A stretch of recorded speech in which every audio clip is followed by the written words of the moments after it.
How's it going, everybody? Hope everyone's having a fantastic day. You know what time it is. I invite you to pull up a chair, sit back, and relax, and welcome you to yet another episode of the SPMA Council podcast. Um, we've done a lot.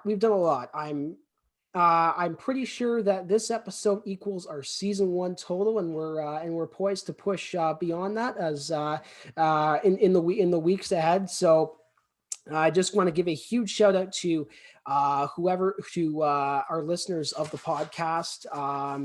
You're the main reason why we do this. We want why we do this show. We want to provide you with great info about great people in the sport industry, and the insight that comes with it. But we also want to give you a nice low key way to immerse yourself in the content rather than going all formal and going to your typical networking events. So we hope you've enjoyed the content so far, and we'll continue to produce it as as long as we're able to. But introducing our co-host. I think he's been enough to call him a podcast veteran. So Neville Medill, resident Montreal Canadiens fan of the SPMA Council podcast. How's it going? It's good. I'm really happy you were a Habs fan yesterday. That brought a lot of joy to my day. Obviously, it was a great day to be a Habs fan. 6-1 against the Canucks. Spain with a silent S. Yeah, you put that in the chat. It was pretty funny. But yeah, I'm doing well. Like grind is on for February. The first 2 weeks of February are pretty busy school wise. Podcasts, we're pumping that out too. So lots to do. And then I'm just trying to get through until reading week, and then I can have a little bit of a break. Maybe read some of those books that Caitlin actually mentioned. For sure. Before we get to the guests that we've had on today, the reason why Neville's been ribbing me for being a Montreal Canadiens fan is our recent fundraiser for Bell Let's Talk. I put a wager that if we raised over $500, I would be a Montreal Canadiens fan for 24 hours. And we and council raised close to $1,000. So for those who donated, thank you so much. Mental health is a cause that impacts us all, and the fact that we were able to raise that much in just a short amount of time, it's just remarkable. What can I say? But again, it was for a good cause, but I still had to pay up my end of the bargain. So my social media had to be flooded with Montreal Canadiens content, and I even watched the game en français. So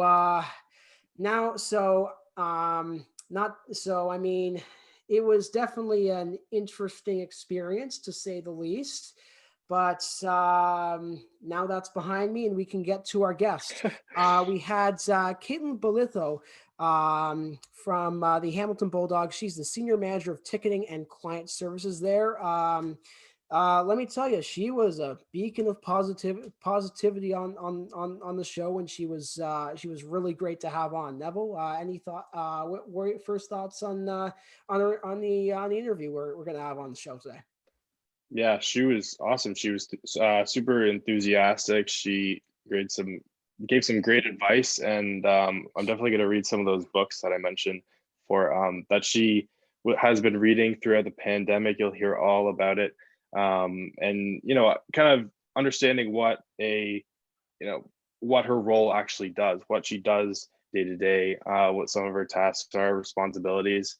Yep. And she also pursued a master's. So it's very cool it's pretty cool to hear all about her experiences. And she's done lots already in the sport industry. So it was awesome to have her on. Yeah. I mean, yeah, and she had an undergrad chock full of experience, but one of those was a non-sport example with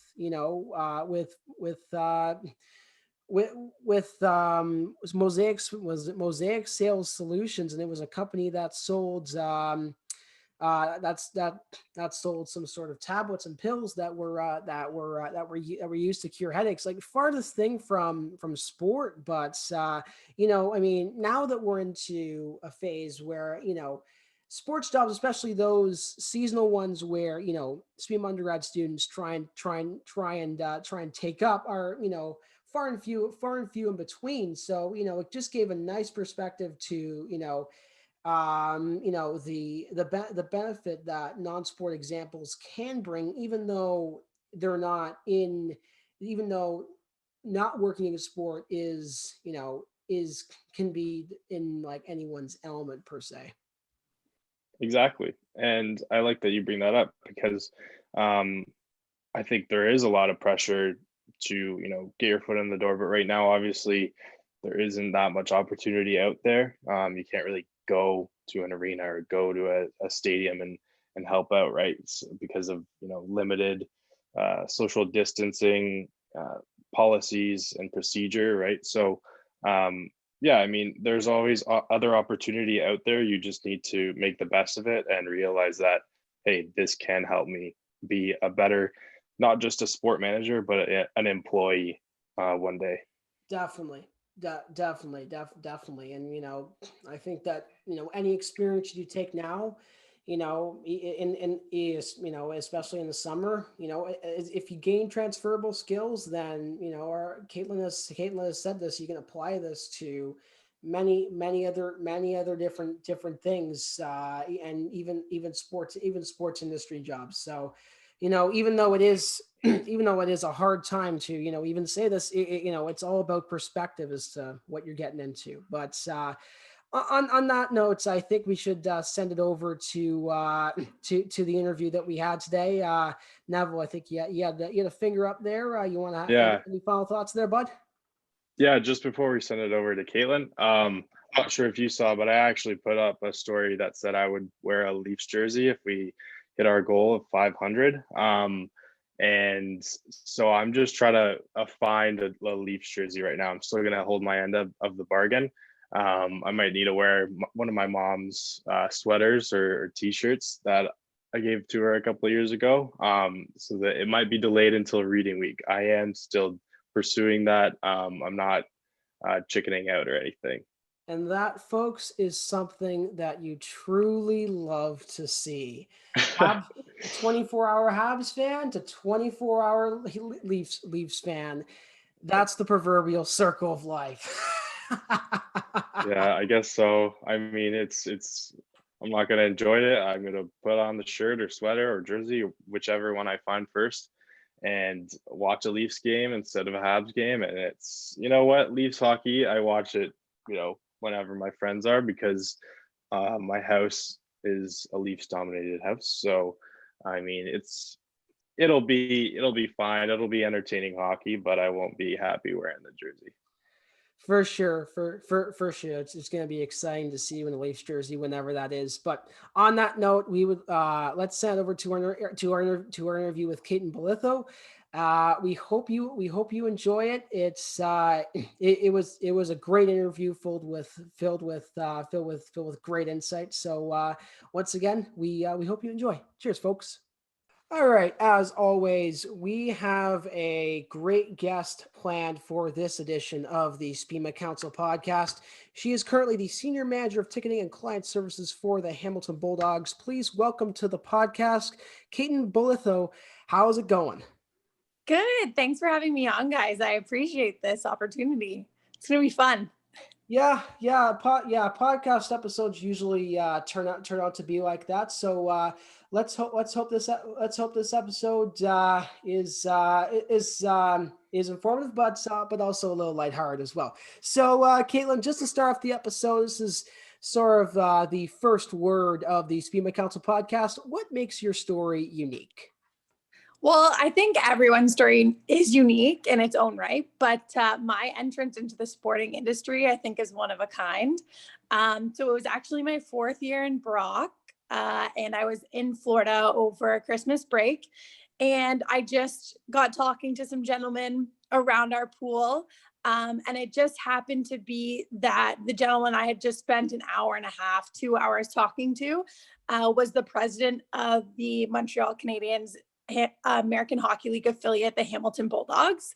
And he's like, oh, so you're in sport management, and asking me all these questions, obviously without me knowing who he was. And then at the end of the conversation, he's like, well, how would you feel about having an internship with us? We're looking for an intern. And I, of course, being young and naive, was kind of like, no, I'm doing my thesis. I kind of want to do my master's next year. And I don't like have a car, so it'd be hard. And I made up all these excuses why I shouldn't do it. And then some friends of mine were like, are you stupid? Like, take the internship and figure it out. So I think, and then from that internship, so I interned there from February 2013 till April 2013, because unfortunately, like, they didn't make the playoffs that year. But then as soon as I graduated in June, I had a job offer. So I think the moral of the story here is you never know who you're going to meet. And connections are very important wherever you are. So don't limit yourself to the opportunities, like always say yes to things. I think that's really important. Yeah, definitely. And, I think, it's getting more common now, but connections happen where it's just like, where it's, you're either shooting your shot or you're just in the right place, and that certain connection just happens to be there. I mean, some people might think it's weird, but in those instances, it tends to benefit the individuals that take advantage of it more often than not. And even with what I like to call, I mean, I don't know if it's a term with it. Let's just go with, like, unorthodox networking. Let's just say, like, there's been times where, I've just shot someone a message on LinkedIn without, not really having a connection, and in some cases it has worked out. So, there's really, again, no method to, perfection when it comes to networking, but when you do run into those people just by chance and are able to get opportunities from it, it's quite the thing to see. Yeah, I mean, I'm so grateful for that opportunity, because I don't think I'd be here if it wasn't for him. I think about that all the time. I'm like, where would I be? What would I be doing? And so it was definitely a very unique experience, and one of a kind that I haven't heard of anyone since. So if anyone else has had that experience, by all means, I'll buy you a beer for that. I think a lot of people, look at us, like a lot of aspiring sport managers, a lot of students look at someone in the sport industry and may not exactly know what they do for a certain sport organization. So what are some of the tasks and responsibilities a senior manager of ticketing and client services does daily? Yeah, it's kind of funny because everyone always asks that, like, what's your day to day? And like, everyone's response, if you ask us, is always that it changes. But I kind of surmised mine into different avenues, I guess you could say. So one, of course, the ticketing portion of my title. So with that, I work with our ticketing software, which is a Ticketmaster product called Artix, which is used in the NHL across all different leagues. So it's really important to know. So if you ever have the opportunity to use it, by all means, capitalize on it. And then that is also executing the visions of our marketing department or group sales, and putting together packages to make sure that we can sell the product and sell our vision, which is obviously key. The client services part is dealing with, first and foremost, our season ticket holders, who of course are our most important people and fans that we have. And then the rest would be just dealing with other clients. So if any ticketing issues come up or anything that I can resolve, that's what I do. So basically a problem solver. And then unique to our building as well, I'm the manager of the box office on game days. So what happens is if someone has issues with their tickets, or they can't find their tickets, or the the box office wants to sell a unique package to someone, then I would be the person to orchestrate and fulfill that. So whether that's giving them the tools to sell the package or just them coming to my window and me servicing the customer and helping them out with their ticketing issues. So yeah, changes though. And now, especially I think being in the OHL, it's kind of given me a new perspective on my job, because I've looked at comparables in the NHL, and like for an NHL team, there's like 5 of me and like 3 different departments. So it's crazy to think that I do this all by myself with the help of obviously our other departments, but it's interesting for sure. Yeah, I mean, it does give you a perspective as to the magnitude of different levels. I mean, just building on the hockey industry. You have tier 2 junior A, what it used to be junior B, and then junior C, where the basic method of sales is word of mouth, sales calls, maybe a bit of marketing, of marketing and social on the side, depending on how much the team is willing to spend in that department. Then you go up another magnitude to the OHL, which is pretty much turned into a mini professional hockey league without the professional players, because considering the amount of depth that the organizations go into ticketing, sponsorship, and even facilities too, to enhance that fan experience.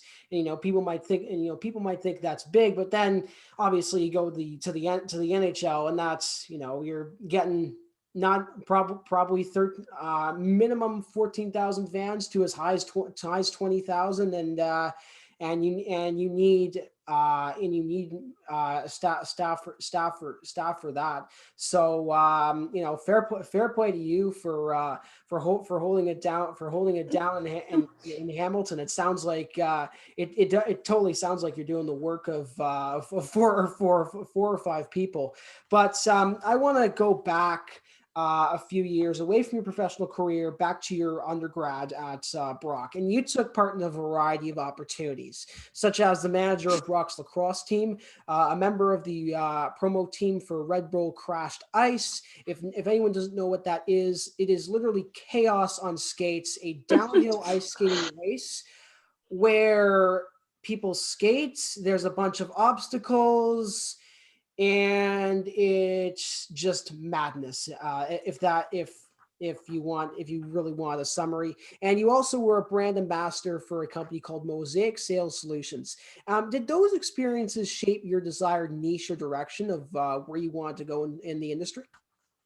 Yeah, so it definitely played like a key role in kind of determining where I wanted to go and where I wanted to end up in sports, and maybe eliminate where I didn't want to be.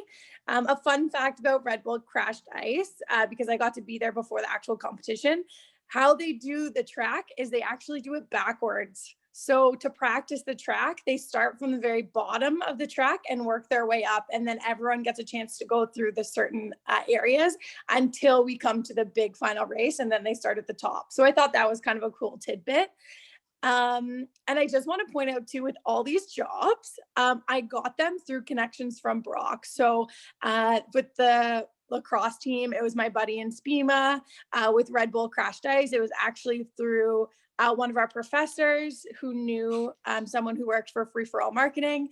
And then Mosaic, it was also one of my girlfriends that was in sport management too. So that's key. It just goes to show you again the connection piece. I know Hyatt always talks about that. So it really does play off and work in your benefit. Lacrosse, it was cool because it kind of gave me a look into the operations department. I was literally doing everything for the team, like signing out their jerseys, setting up the games for like event days, for game days, home game days, sorry.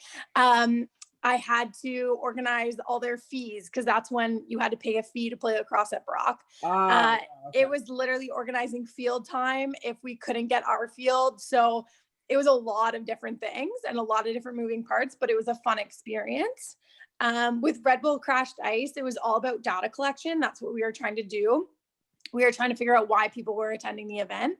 And definitely that's very important, because essentially businesses now, that's how they run and operate, is based on data, and how you source your data correctly and analyze your data correctly as well, to really grow your business. And then with Mosaic, because it's an experiential marketing company, it basically was a way to learn about the experiences and interactions that people had with the products that I was promoting at the time. So my major campaign was Motrin, like the painkiller. It's equivalent, it's ibuprofen, so it's equivalent to Advil. But we had like a huge marketing campaign with them, and that was pretty fun to do. Plus I got like a lifetime supply of Motrin when the program wrapped up. So my roommates were really happy for those days that they had headaches from a certain something. So it was cool. It was very, very cool. And I mean, all of them taught me something different. And I take from each of those things that I do today and from that experience, and incorporate what I learned into my day to day. So they were good. Yeah, and it's funny that you're bringing up all these experiences: lacrosse team, sports industry, Red Bull Cross Dice, sports industry. It's pretty self-explanatory. And then the one outlier was, although conceptually you were doing the same skills, was Mosaic sales solutions, which was the furthest thing from sport. And there were, especially going through my undergrad personally, there seems to be a fair amount of pressure just to get into sport and the seasonal and the seasonal jobs that come with it. But while understand it, there's a lot of competition. It's not a bad thing if you're having a summer job in your undergrad year, that's not with sport.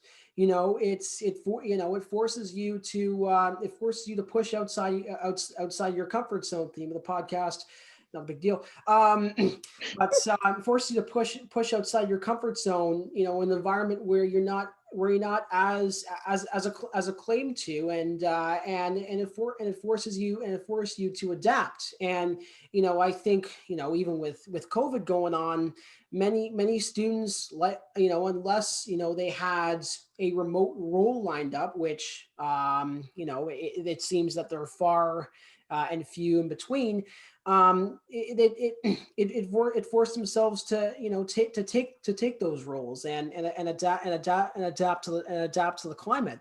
But as I said before, in those like non-sporting roles, you learn something about yourself. You learn transferable skills. So taking a job that's not in sport, it's in your undergrad year, it's not the be all and end all, because if you're a lifelong learner, there's always something to take from it. Yeah, you don't grow without fear, for sure. Mm-hmm. So if you're always doing something you're comfortable with, you're never going to grow. Mm-hmm. And it's important. I'm constantly growing myself and like learning new things. And I think that's very important, especially as you get down the line. And having a little fear is always good, because it puts you out of your comfort zone. So it's good to get out and do something that's different. And plus, you can always relate those skills that you're learning back to something else. Mm-hmm, definitely. Exactly. Yeah, I mean, just to add on to that, I feel like there's kind of a lot of pressure to get experience, start early. But sometimes, even if you go into another job that may have different tasks, isn't really related to sport, you're still going to gain that work ethic and skills that you need for just employment in general, right? So as mentioned in the last question, you did your Bachelor of Sport Management at Brock from 2010 to 2013, but recently you completed a Master's of Business Administration at Queen's University. So what made you want to go back to school, and what did you take away from the master's program? Yeah, so this is a good question. And probably there might be some of your listeners that are thinking about doing the sport management master's program, which I have had friends that they did it right after. I think the main thing is, if you are considering that route, to go to work first, because I think you'll take more out of the program than if you just do it right from school. And that's something that I was happy that I did, because I was able to relate more to the things that I was being taught. So I went to update my knowledge in the field of business. Like, so much has changed between my years at Brock and now. So it was good to get a refresh on various aspects of the business and not solely focus on sports. So I think that's one of the main things too, is having learned things that are more from a corporate side has allowed me to really think outside the sports box and be like, wow, they're doing this at such and such a company. We can do that too. We can just change it to then adapt it and put it into our sports field. So I think that's really important. And I think that is something I would personally recommend, is someone doing a master's of business administration over a master's of sport management. And it's nothing, and it's not to knock that degree, but I think this just gives you a more holistic view of the business world, which is great. And I think it's always important. My takeaway, this was kind of funny, is that I never want to have to hear the word strategic ever again. However, guess who hears it all the time still? This girl. Just kidding though. It's literally, I've learned how to be more agile. I guess that's also a word I don't really want to hear again, but it is a good word. And it made me really rethink our business and how we act on a day-to-day, and like how outdated processes consume so much of our time. And that really, this saying, like, if it ain't broken, don't fix it, is actually kind of the wrong opinion you should have. You should really be looking at this thing, whatever that is, and really saying, like, can I make this more effective and efficient, or is this perfect? Because I feel nothing's perfect in life. Exactly. So I think it's really important to look at it and relook at it. And it doesn't have to be like a changing year to year to year thing. It can be like, okay, we did this process and we've been doing it for a couple of years. The technology has changed. Our processes have changed. Can we update it? And do we have the means to update it? The perfect example of this was, I was talking with a team in the Quebec Major Junior Hockey League, and they still have to walk down to their box office to exchange tickets. So they spend hours upon hours of their day just at the box office to print a ticket or exchange a ticket. And I'm like, that is crazy to me. Like, why have you not changed this issue or this process? So it's very important to look at. And I think that's given me, like, doing my master's at Queen's, a different school, of course, different teachings. It's really allowed me to reinvigorate my thoughts on things, if that makes sense. Definitely. It does make sense. If you're a lifelong learner and want to know more about the business world and be updated on what's happening, then full power to you. And that's a good analogy of trying to push away from, if it ain't broke, don't fix it. It is, and at times a useful cliche, but when you look at operations or policies and procedures, that's where the saying doesn't apply, and you have to go beyond what's required to ensure that they're running at optimal pace. And most times those decisions are mostly data driven. I mean, the podcast isn't exactly a business, but I remember mid last year, we were evaluating. Okay, we had a successful first year, but we want to do more. Where can we go? So we updated how we distribute the podcasts. We updated the format and a bunch of other stuff to try and put us in a position where, although we are a niche podcast by nature, we want to at least try and get as many eyes as possible to consume our content, right? Mm-hmm. Yeah. So now going back to your role with the Bulldogs, it's taken quite the turn this year. I think that's an understatement, given how up in the air the OHL has made the 2020-2021 season be. How have you been able to at least try and respond to the challenge of this season being in limbo for about 5 months or so? Yeah, it's an interesting question because I think I'm kind of different from a lot of people where I try to see the positives in every situation. And coming off of working full time and doing my MBA full time, like COVID was probably the best thing to happen for me.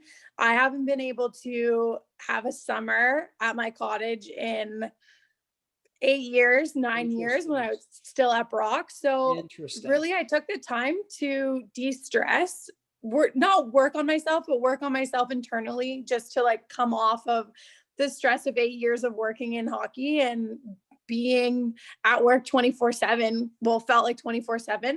And I took up reading. So I had to read a lot in my MBA, and I was never a big reader before.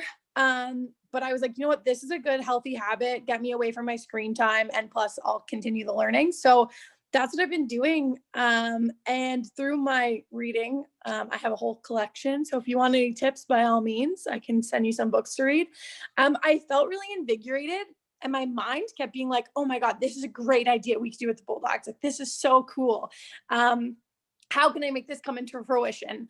And I really wanted to do a deep dive into what we can continue to do for our fans and our community at the Bulldogs, because of course they're the most important people to us. And it's always fun to just kind of take a step back too and really look at the bigger picture, because when you're in it 24/7, you don't really have that opportunity. So it's been fun. And getting back to work will definitely take on a new meaning. And I really look forward to that time where not only we get to experience Bulldogs hockey again, but our fans get to, because I know they're going through some serious withdrawals too. So any particular books you enjoyed reading over the summer? Yeah. So I have one. If you're into marketing, it's really good. It's called Strategy from the Outside In. So it's how to profit from customer value. But it's cool because it sounds kind of cynical, but you are given the opportunity to actually put yourself in the consumer perspective by asking the consumer what they want instead of automatically always assuming, which is typically what we do in business. And it's with any company. They assume that this is the product that their users will want, when really it won't. And which is why some products aren't successful. Like if you think of all the research that Apple had to do for all of their products, like it's extensive, but they gave people what they wanted and asked the people what they wanted. And that is why it's been so successful. So that's one. And then another book I just recently read, it's more for like a personal growth type of thing. It's called The 4 Agreements. And it's just basically 4 agreements that you can take in your day-to-day life that'll help not enlighten, but it'll help you be more positive and kind of not focus solely on the negative, because I know a lot of people can do that. And the 4 agreements are super easy too. It's literally don't make assumptions, don't take things personally, which is often hard to do for us because as humans we're defensive normally. Right. Always do your best. So don't stress if you're not perfect. Kind of the theme is we always overestimate or underestimate our capabilities, and therefore we set ourselves up for failure, and then we beat ourselves up about it, which, I mean, it's not right. You have to be your own personal cheerleader and champion, right? And so when we do that, we kind of beat ourselves up, which is not great for mental health, and I know that's so important. And the other one is be impeccable with your word. So instead of saying, like, a bad example is like when you call someone stupid, for instance, like it's negative energy, and it's not only just negative energy that you're giving to someone else, but then you kind of feel bad for it. So you're not helping yourself either. So that's a really good book just to read. It's really simple. I read it in like 2 hours. But yeah, those are my two like big push books right now. Yeah, I'll definitely take a look at some of those. I'm in a marketing class right now, and I kind of say like, oh, like why didn't this company, do so much better? The product looks good. There's so much behind it that you don't really realize, right? Yeah. Do you guys still read Ice to Eskimos? I don't believe so. So that's Well, a good have book. you? No. It might be a different prof who taught marketing when you were there. It was. So she's not there. She's at Ryerson now, but that's a good one for you guys to read too. How to Sell Ice to the Eskimos. It's actually pardon? How to Sell Ice to the Eskimos? Yeah, How to Sell Ice to Eskimos. Okay. It's really good, and it's a really easy read. It's not hard, and it's about marketing too. So if that's what you're interested in, that's a good book to read. Yeah, I'll definitely take a look at that as well. Maybe during reading week, I can actually up my reading. Yeah, right. So yeah, so nobody reads during reading week. Come on. Yeah, it's tough to. It's hard. Like you want to study and you want to spend time with your family. You want to relax and watch sports, and then the reading kind of you don't always get to it. I'll say that. Yeah. And hit those parlays on the side, eh, Neville? Oh yeah, of course. Yeah. So I'm sure there have been a lot of great memories with the Bulldogs, but what has been your favorite moment during your time with the Bulldogs?